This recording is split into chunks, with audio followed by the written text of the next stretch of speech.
In the headlines, one man arrested in the first homicide for 2018. UWP leader says Joshua Francis will work with the party to secure the Roseau South seat.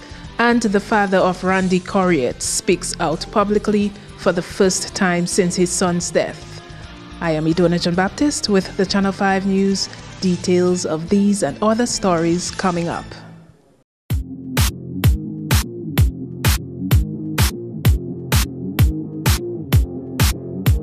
Welcome back. One man is in police custody as police investigate the first homicide for 2018. The man was arrested on New Year's Day, not long after Derek Peter of Sandwich Street, Portsmouth, was shot in broad daylight near the Benjamins Park in Portsmouth. Police PRO Inspector Pelham John-Baptist said Peter received a gunshot wound in the back of his neck in an incident that took place about 11 a.m. Monday. The young man was pronounced dead at Portsmouth's Reginald F. Armour Hospital. The United Workers' Party has, according to its leader, quite a few options to select from to replace Roseau South MP Joshua Francis for the next general election. Opposition leader Lennox Linton told Channel 5 News he and Francis have already discussed a succession plan following Francis's recent resignation from active politics. I want to talk about who succeeds him and what will be our plan going forward. So we are having those discussions. We are confident that we will hold the seat. He did a marvelous job of campaigning and connecting and bonding with the people in that constituency and demonstrating his sincerity of purpose, his willingness to make lives better in the community. He'll work with us, and we'll all work together to ensure that this seat remains in the United Workers' Party camp. Of course, we consider potential candidates. There are quite a few options. Sometime very early in the new year, we will know where we're going, but trust me, we'll have a formidable candidate, a candidate who will, following in the footsteps of Joshua Francis, hold the seat for the United Workers' Party in the next general election. Describing Francis as a valuable colleague, Linton says talk about a leadership struggle between him and the Roseau South MP is misleading. A lot has been made about Joshua Francis and difference of opinion and so on, and not in agreement with his colleagues, etc.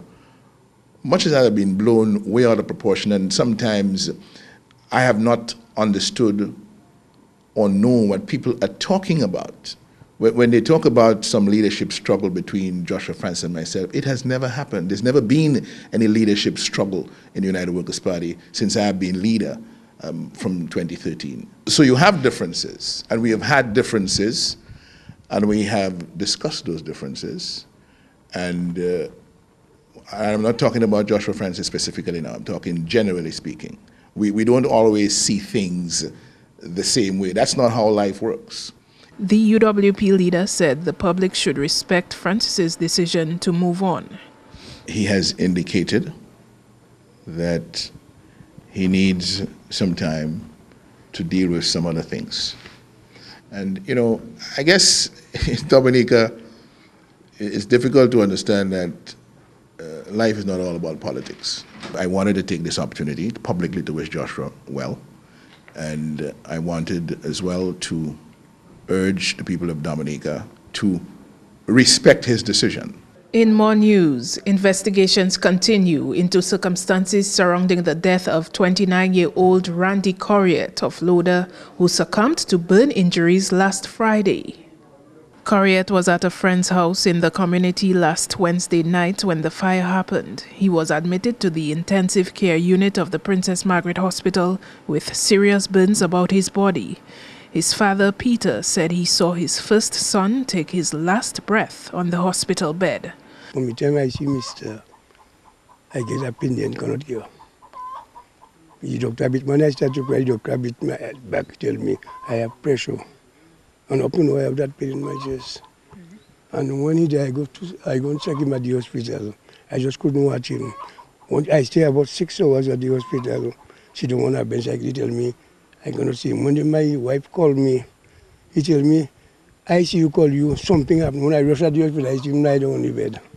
I couldn't watch him. I just, when I see him hard, His face black, his chest bone, he tell me his kidney bone.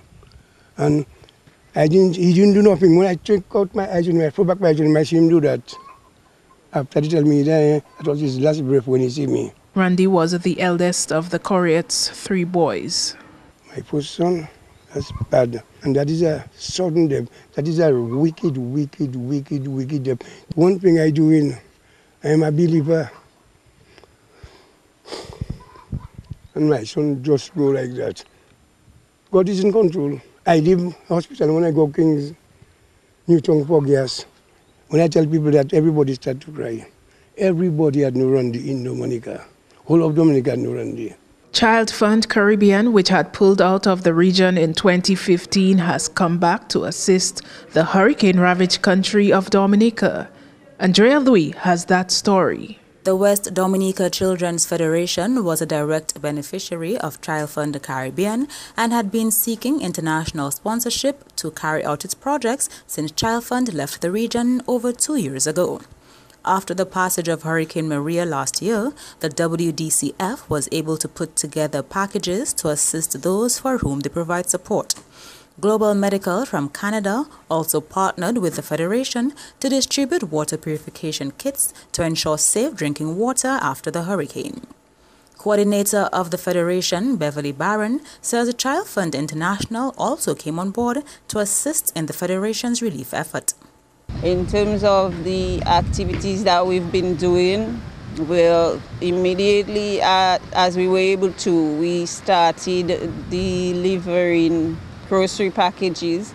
We did like 200 grocery packages to a number of communities. And then through the assistance that we got through Child Fund International actually came back soon after the storm to give us some assistance to see how they could help the Dominican population. And they assisted us in getting access to hygiene kits. It's a package that can allow somebody to take a shower wherever they are.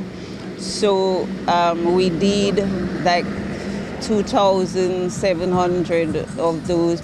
We also did some baby products, which we delivered to the hospital, to schools. We had some toothbrushes, stuff that we delivered to schools.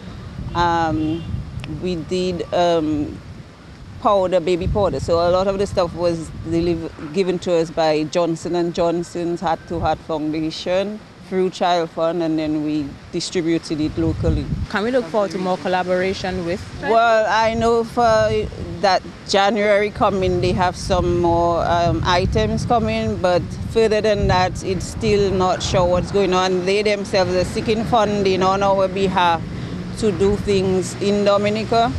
But as to how much money has been collected to put towards these projects, I don't know yet. Barron says apart from tangible items, the Federation, through the assistance of international partners, has also sought to create child-friendly spaces where psychosocial support sessions can be provided for those in need. We're actually doing child-friendly spaces, they call, in a number of communities where children that are out of school come to the sessions to do some psychosocial support where you learn to cope. There's a lot of coping strategies. There's some structure that allows the children to have some sense of normalcy whilst they're here. So for the 3 hours that they're here in the session, they get to relax and they get to forget about everything. They get to play, they get to interact with other children who have gone through the same trauma as them. Now, how are you targeting who you help with these psychosocial support sessions? Well, we have tried a number of communities. The ones that operate in a few of the bigger communities, but we've also targeted the areas where the damage was the worst and the impact on the children was the worst. Then also we had an issue with location. Some communities, even Safari and Scott said, we just couldn't get a location where the sessions could run. So even if we were targeting the hard hit area, some of them had issues with getting a suitable location where we could bring the children, where it was safe to bring the children. She says that in 2018, the Federation will be placing special focus on the well-being of girls and women in the aftermath of a natural disaster. With this, some more psychological support projects need to be done. Also, we need to continue the work that we are doing with young women and girls who need to protect themselves during a disaster period like this. Women and girls get taken advantage of, so the work on that needs to be continued in terms of empowerment, letting them know what their rights are, which will allow them not to be taken advantage of in a period like this. That needs to continue. We need to continue the work that we do with children in terms of, in fact, we had a request from the ECD Department, Permanent Secretary for Education, asked that we continue to put some support towards the preschoolers and the early childhood development section, because that is an area that normally gets neglected in the hurricane recovery time. So that was a particular request that we hope to put some support towards as well. The West Dominica Children's Federation covers the areas of Scottsted in the south to Penville in the north. Reporting for Channel 5 News, I am Andrea Louis. On the sports scene, the West Indian umpiring family is saddened by the recent death of regional umpire Clyde Cumberbatch. Kenny Williams reports. He was 81 at the time of his death. Cumberbatch was a respected official in the cricketing fraternity who officiated 12 West Indies Test matches from 1981 to 1995. He also officiated in 26 one-day international matches from 1984 to 1997. After retirement from international umpiring duties, he served as chairman of West Indies Umpires Training and Examination Committee for 12 years. In an interview with Channel 5 News, former elite umpire Billy Doctrove highlighted his most treasured moments with Cumberbatch. Clyde Cumberbatch has been a tower of strength in West Indian umpiring. He has been very instrumental in the training of umpires. When he retired from active duty, he remained very, very active as a training officer in Trinidad, and he was also the chairman of the examination committee of the West Indies Cricket Umpire Association. I also served on that committee for some time, so he has been very instrumental in training. I met Mr. Cumberbatch for the very first time when I was standby in 1989, standby giving right here in Dominica, and the very last inning, I had to go on the field because the other umpire fell sick. So the very first time I went onto the field as a first-class umpire was with Clyde, and the very next year I was appointed to do my first-class game. So from since then we have got to be very, very close. As a matter of fact, he used to call me his adopted son, and I used to call him my adopted dad. You know, we were very, very close. We used to speak very, very often. Whenever I go to Trinidad, he would take me to his home whenever he comes here. You know, we were very close, and it was a real shocking news when I found out that he had passed. I know that he wasn't very, very well, but he was still moving around. He was still mobile, and it came as a real shock when I was called by a colleague in Trinidad to tell me that he had passed. He was really someone special. He went out of his way to ensure that he would assist young umpires coming through, and he will surely be missed. He was a real giant. I said he was a very tall, stately person, and whenever he walked into a room, you'd know Clyde Cumberbatch is here. And he was a lot of fun, a lot of probably a typical Trinidadian. He was a very jovial person, but he took his umpiring very, very seriously, and he had a wonderful career. Doctrove says Cumberbatch's legacy is an example of how a sports person should help uplift their sporting discipline during their professional career. When you're out there, you're not thinking of when you pass that people talk about you well. You want to go out there and do your best. As I said, you want to be successful in your career, and you also want to ensure that you help others to get along. It's important that you help people to come along, because you are not there indefinitely. You're not there forever. Nothing is permanent. So you just go out there, trying your best, at the time to perform at a very high level, and then you leave that to other persons to say what they have to say about you. But you at the time during your career, you want to do your best as an individual, as a performer, and also to try and encourage others to reach greater heights. Cumberbatch retired last June as chairman of West Indies Umpires Training and Examination Committee. He was also honored with an honorary life membership in the same committee after his retirement. Kenny Williams, Channel 5 News. To end the news, the headlines again. One man arrested in the first homicide for 2018. UWP leader says Joshua Francis will work with the party to keep the Roseau South seat. And the father of Randy Corriette speaks out publicly for the first time since his son's death. Feel free to contact us at news@MarpinNews2ndJan2k18. You can also access our past newscasts on our YouTube channel. On behalf of the entire production team, I am Idona John Baptist. Thanks for watching. Happy New Year.